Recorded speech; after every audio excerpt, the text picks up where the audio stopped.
Je m'appelle Serena Val. J'ai 31 ans et il y a 7 nuits, je suis entrée dans la maison de mes parents en m'attendant à les surprendre, mais à la place, je les ai trouvés tous les deux inconscients par terre. Ce moment a détruit ma vie pour toujours, mais ce qui m'a fait encore plus mal, c'est de découvrir qui l'a fait. Avant que je te dise tout, réponse à ça. Que feriez-vous si votre propre famille vous trahissait pour de l'argent? Aimez cette vidéo, abonnez. Vous à la chaîne et commentez votre pays ci-dessous. Maintenant, laissez-moi vous dire ce qui s'est réellement passé. Une semaine avant que tout change, mon frère aîné m'a appelé. Il avait l'air normal, calme, voire joyeux. Il m'a dit que lui et sa femme quittaient le pays pour de courtes vacances. Avant de raccrocher, il a dit avec désinvolture « Maman et papa seront seuls cette semaine. Visitez-les quand vous en aurez le temps. J'ai promis que je le ferai. » À ce moment-là, je n'avais aucune idée que ces mots me hanteraient et plus tard. La vérité, c'est que je n'avais pas rendu visite à mes parents depuis des mois. Le travail m'a occupée et la vie est devenue épuisante. Mais ce soir-là, j'ai finalement décidé de les surprendre. J'ai acheté des desserts que ma mère adorait et j'ai conduit directement chez eux. Au moment où j'ai atteint l'allée, quelque chose n'allait pas. La maison était trop calme. Habituellement, la télévision pouvait être entendue de l'extérieur. Mon père jouait toujours de la vieille musique bruyamment pendant que ma mère restait occupée dans la cuisine. Mais cette nuit-là, il n'y avait que le silence. J'ai lentement ouvert la porte d'entrée. « Maman ?» j'ai appelé doucement. Pas de réponse. « Papa ?» Toujours rien. Mon rythme cardiaque a commencé à s'accélérer. Je suis entrée plus profondément dans la maison et j'ai soudainement gelé. Mes deux parents étaient allongés immobiles à côté du canapé. La boîte à dessert m'a glissé des mains instantanément. Pendant une seconde, mon cerveau a cessé de fonctionner. Puis la panique m'a frappée d'un seul coup. « Maman, papa !» ai-je crié en courant vers eux. Leur respiration était faible. Leur peau était froide. Mes mains tremblaient violemment en appelant les services d'urgence. « S'il te plaît, sauve-les. » Ces quelques minutes suivantes semblaient interminables. J'ai continué à essayer de les réveiller en priant pour qu'ils ouvrent les yeux.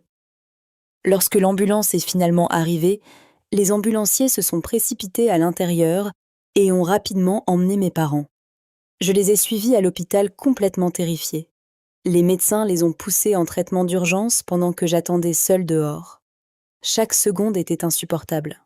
J'ai essayé d'appeler mon frère, encore et encore. Pas de réponse. Encore une fois, rien. C'est alors que la peur s'est lentement transformée en confusion. Pourquoi ne répondait-il pas? Quelques heures plus tard, des proches sont arrivés après avoir appris la nouvelle. Tout le monde s'est posé les mêmes questions. Qu'est-ce qui s'est passé? Quelqu'un les a attaqués? Y a-t-il eu un vol? Mais rien n'avait été volé.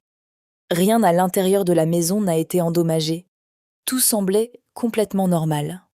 Et d'une certaine manière, cela rendait tout encore plus effrayant. Finalement, l'un des médecins est sorti. Je me suis précipitée vers lui immédiatement. « Comment vont-ils » j'ai demandé nerveusement. Le docteur avait l'air sérieux. « Ils sont vivants », dit-il prudemment. « Mais leur état est critique. Mes jambes ont presque abandonné. »« Que leur est-il arrivé ?» j'ai chuchoté. Le médecin a fait une pause avant de dire des mots qui m'ont brisée. « Ils ont été empoisonnés. » Je l'ai regardé sous le choc. Empoisonnés? Plus rien ne semblait réel.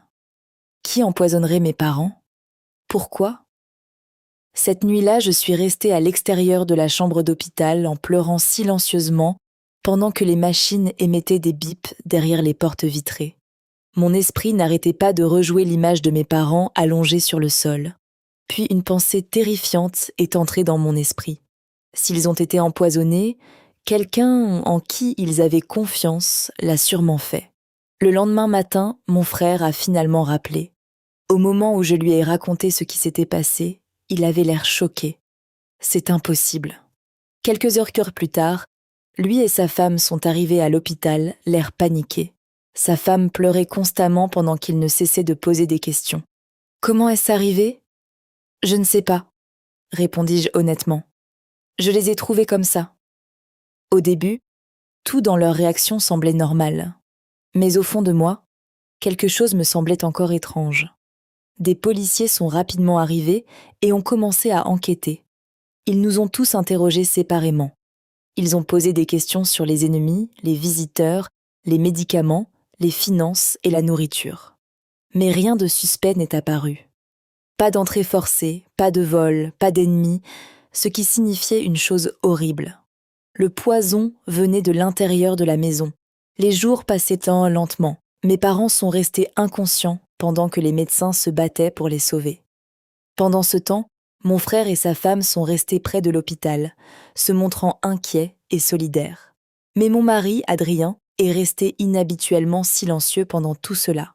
Un soir, alors que j'étais assis seul dans le couloir de l'hôpital, il s'est assis à côté de moi. « Il y a quelque chose d'étrange dans cette affaire », dit-il doucement.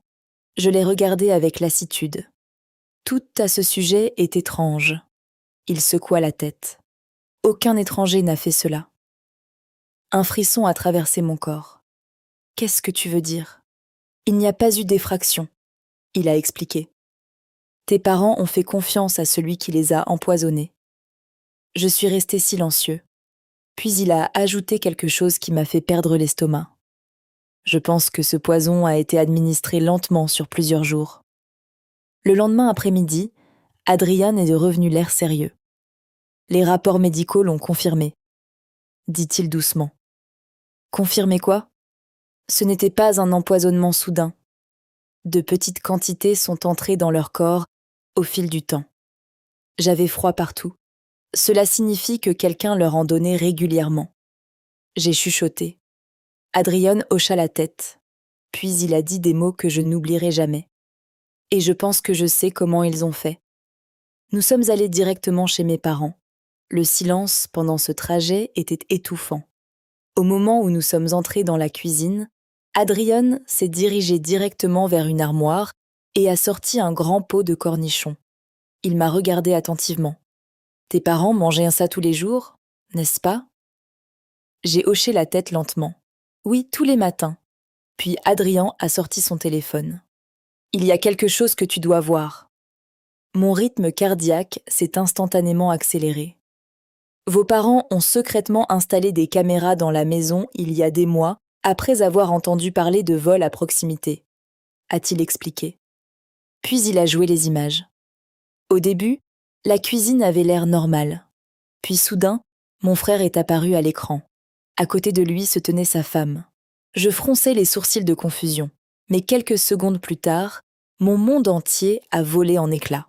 Mon frère ouvre le bocal à cornichons pendant que sa femme sort tranquillement un petit paquet de sa poche. « Non », murmurai-je instantanément. Juste là, devant la caméra, ils ont versé de la poudre dans le bocal à cornichons et l'ont soigneusement mélangée avant de la replacer exactement à sa place. Puis, ils s'éloignèrent calmement comme si de rien n'était. La vidéo s'est terminée. Je ne pouvais pas respirer. Je ne pouvais pas penser. Des larmes ont immédiatement rempli mes yeux. Cela ne peut pas être réel. Ai-je murmuré à plusieurs reprises. Mais au fond de moi, je savais que c'était le cas. Adrien me regarda tristement. Ils ont tout planifié avec soin. Le voyage était leur alibi. Je suis complètement tombée en panne. Pourquoi ferait-il cela ? Adrien répondit calmement. L'héritage. Ce seul mot m'a détruit. Mon propre frère avait essayé d'assassiner nos parents pour de l'argent, et le pire, il m'avait personnellement appelé et m'avait dit de leur rendre visite, croyant probablement que j'arriverais trop tard. La police a été informée immédiatement. Les images et les rapports médicaux ont tout prouvé. Mon frère et sa femme ont été arrêtés la nuit même.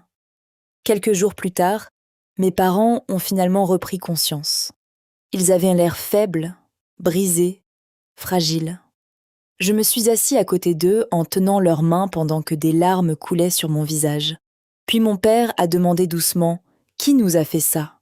Cette question m'a encore brisée. Leur dire la vérité a été l'un des moments les plus difficiles de ma vie. Au début, ils ont refusé de me croire. Puis la réalité les a lentement frappés. Ma mère s'est mise à pleurer silencieusement, tandis que mon père détournait le visage de chagrin. notre propre fils. Il murmura douloureusement. Ce moment a fait plus mal qu'autre chose. Pas à cause du poison, pas à cause de la trahison, mais parce que j'ai vu 2 parents réaliser que leur propre enfant voulait leur mort. L'affaire a finalement été portée devant les tribunaux, les images ont été montrées, les rapports ont tout confirmé. Il n'y avait plus d'échappatoire pour eux. En fin de compte, le juge les a condamnés tous les 2 à la réclusion à perpétuité pour tentative de meurtre. La salle d'audience est devenue complètement silencieuse. 3 mois se sont écoulés depuis.